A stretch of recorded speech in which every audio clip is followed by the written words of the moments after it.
Let's not forget, because it's easy to forget, attempts. Not only did they try to kill Trump, but we forget it because they were unsuccessful. They tried to kill Nick Fuentes.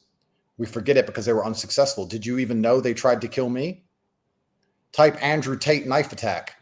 Last month, somebody put on a high-vis vest pretending to be a builder, trying to get access to my house with a blade. And when he was identified, started slashing randomly because he couldn't kill me. So I'm on a death list also.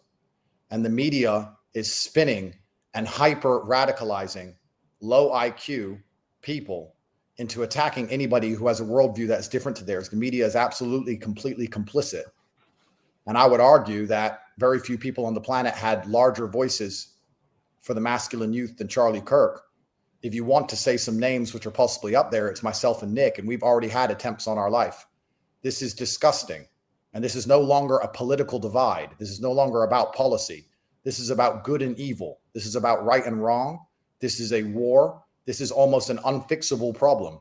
When people are laughing and celebrating a father dying in front of his children because he disagreed with their worldview, especially when their worldview is wrong. Let's analyze as professionals.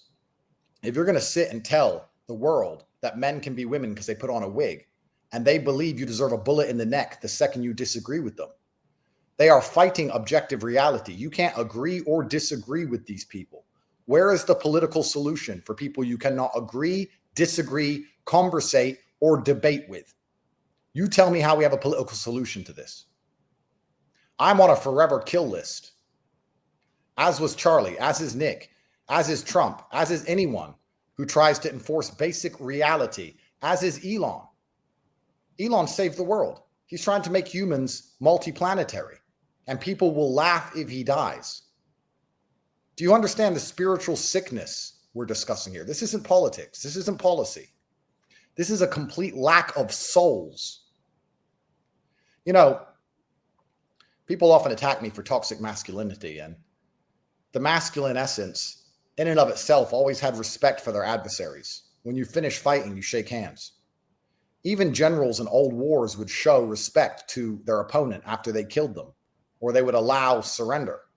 There's always been a degree of respect in combat amongst the masculine mindset, the masculine realm. But these new liberals, this hyper-feminized feminist, even the men are basically girls. Harry Sisson, Dean Withers, they're female. They have no respect for the sanctity of life. If somebody annoys them or disagrees with them once, they believe that person deserves to die and they celebrate it. That's not the masculine way. My worst enemy could die. In front of his children, I would do nothing but support his family. I would send them money and make sure that his kids could eat. My worst enemies. We are living in the most disgusting period of human history. This is absolutely disgusting. And I don't see a political solution for these savages who are perfectly prepared to kill and celebrate over a few words. And the fact that I'm on a kill list doesn't bother me. It's not about me. It's about Charlie. The fact that he was the nice guy. So you can't be a nice guy to these people. They will kill you.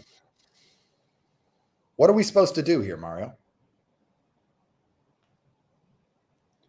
I'll read out a tweet that he said. He said, assassination culture is spreading on the left.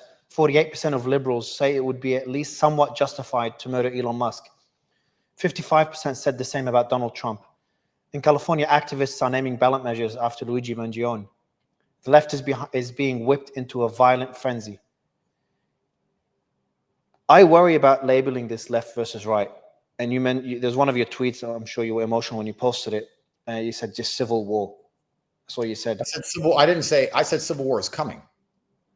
Because the only prerequisite to war, the only way to avoid war is a degree of negotiation or discourse, which is why I asked you the very well-constructed question just a second ago. How do we have discourse with people that we can't politely speak to and we can't disagree with, and we have to completely capitulate to their false worldview? Otherwise, we deserve a bullet in the neck. Explain to me how discourse can solve this. This is me genuinely asking you a question. I don't know. Ben Shapiro canceled all his appearances. So civil war is going to be the end result. I'm not calling for violence. What I'm making very clear is that there is no alternative if these people will not sit down and have a conversation.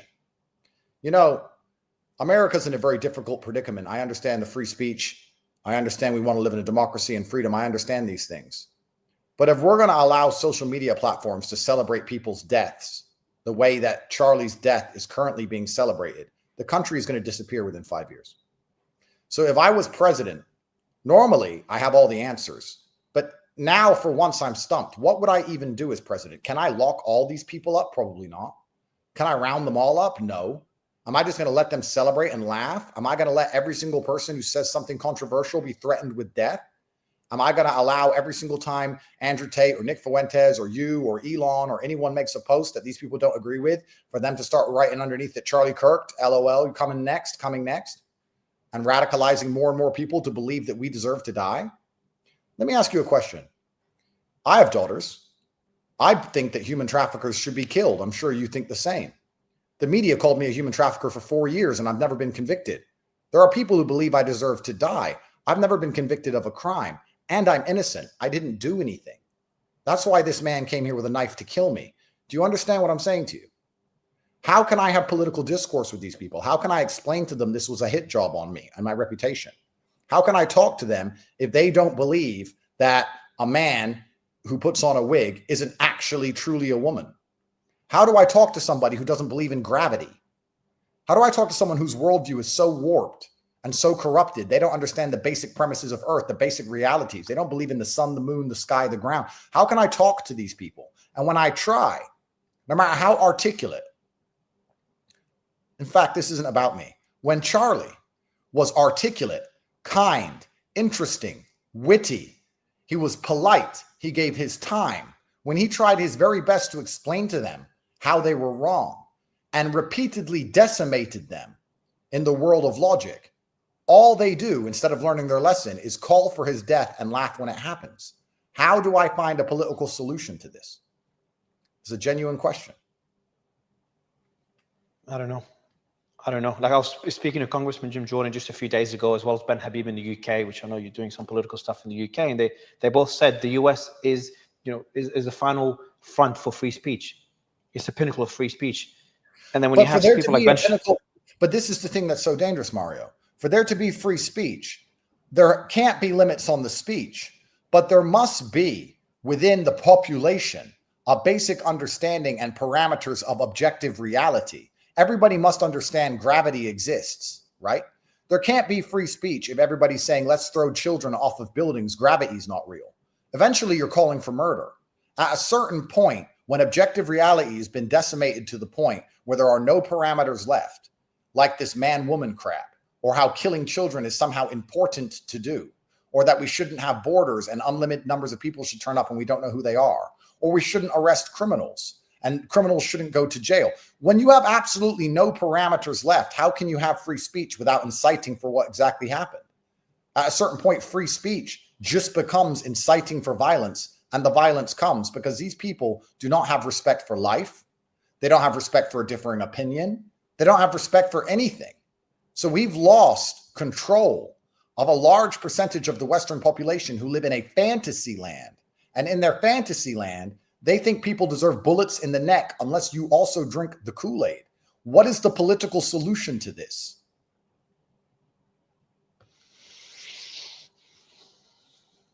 There are people who will, I know when they get me, there's going to be large celebrations. And people are going to say, he said women can't park cars. He deserves to die and orphan all his children because of a joke. But they will make jokes about Charlie Kirk's death. And they don't care, and they don't see the hypocrisy in that. These people are soulless. The West has lost its soul. There is no honor left. Not even the basic masculine dignity of showing respect to a fallen enemy. Nothing. There is nothing left. I want you to speak to Elon. I want to get on the rocket and go to Mars. I am completely heartbroken. Not just because of Charlie. Not just because I know I'm next. I'm heartbroken for humanity. I'm ready to die. I've had a great life. I'm heartbroken for the Western world as we know it. And anyone with a brain should be. I remember when we did a space not long after Trump's assassination, I think on the same day, and that was before that, and you said on the space, I will never kill myself. And Elon said something similar. And I think, I'm not sure who else, Alex Jones might have said something similar on that space. And, afterwards we saw Trump's assassination attempt, and now we saw Charlie shot in the neck. It seems like we're just slowly walking into that world, and we keep moving on. People have moved on from the president almost killed just a few months ago. What do you think is going to happen now after Charlie Kirk's death? Are we just going to move on and live our life like we did after Trump's assassination attempt? I hope not. However, I think we do need a solid plan. I mean, it's easy to descend into chaos and more senseless acts of violence, but we need a solid plan, which is why I asked the question I asked earlier. What do we do about these people? This is a genuine question. I'm not even insinuating the answer. I'm asking, what do we do about the people who believe that it's good that he died?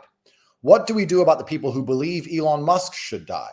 What do we do about the people who believe that I, because the media lied about me for years and I was never convicted, should be dead? What do we do about the people who believe Candace Owens should die? What do we do about the person who was laughing that Nick Fuentes almost died? Nobody even knows they tried to kill me a month ago. Nobody even cares. What do we do about these people who want us dead? How do you live in a country where half of the people you interact with or see or walk past want you dead? How do you do that? This is a genuine question. How do you exist amongst people who want you gone? What's the answer? I don't have the answer. I don't see a political solution to this. What's the other solution then? Well, I know you mentioned the risk of civil war. We have to be very careful here, right? We have to be very careful here. And I like you, Mario. You're a good friend of mine. But, journalists in and of themselves love to get the rage bait answers. I'm not saying that's what you're doing, but that's what the left have certainly been doing for a very long time. I'm not calling for anybody to be dead. What I'm trying to say is that normally, with every single problem, I consider myself a man who knows all the solutions and knows all the answers. But after this, I'm sitting here thinking, what do we do? And I'll be honest, if I was in charge of America, the people who are laughing and dancing and celebrating Charlie Kirk's death, I believe, should end up feeling the force of the law. But how does that affect free speech? And how is that weaponized against us into the future? I don't know. And then you have to go down a deeper rabbit hole. You're currently in Dubai. Dubai is safe and Dubai is secure, it looks like, or the Middle East. You're in somewhere safe and secure. America is no longer safe and secure for anybody. It's not safe and secure anymore. So how do you restore this? How do you restore unity? How do you restore sanctimonium? How do you fix these things? Because America doesn't just have domestic enemies. It has international enemies. There's a reason everyone's running away from America and running away from Europe and running to Dubai, because it's a place where you can exist without the threat of being killed. But Dubai doesn't have free speech. Does free speech just end in tyranny? I don't know. How does this end? I'm not sure.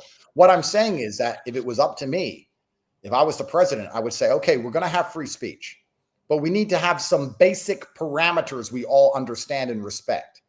Free speech works if we have the same view of history, the same view of what a successful society is, the same view of what a family is, you need to have some basic parameters. You can't have people who disagree on absolutely every single facet of existence and then have these people walking around with guns and then have unchecked media pieces stirring up hate.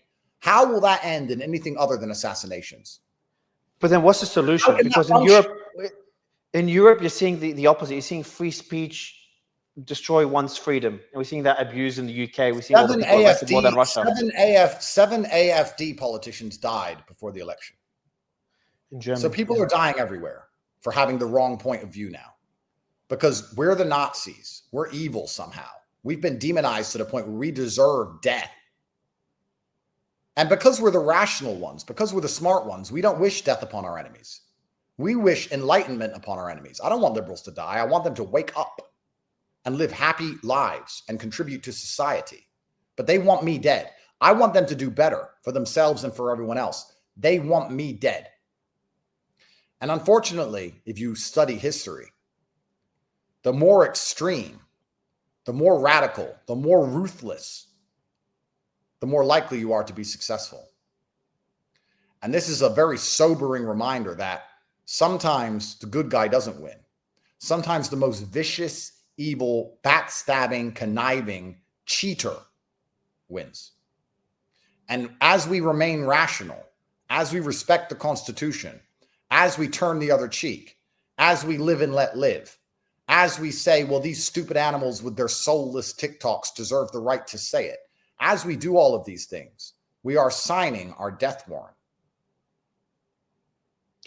What happens to free speech now if the people that are speaking are just worried to speak out? You got Ben Shapiro canceled his appearances.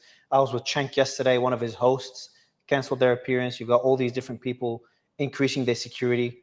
Probably more will continue canceling appearances. What happens to speech if everyone's too scared to say the wrong thing and end up like Charlie Kirk? Couple that with AI and you can't even tell who's real and who's not online anymore. So it's not even like you can turn to the internet because half of it's fake. We are descending into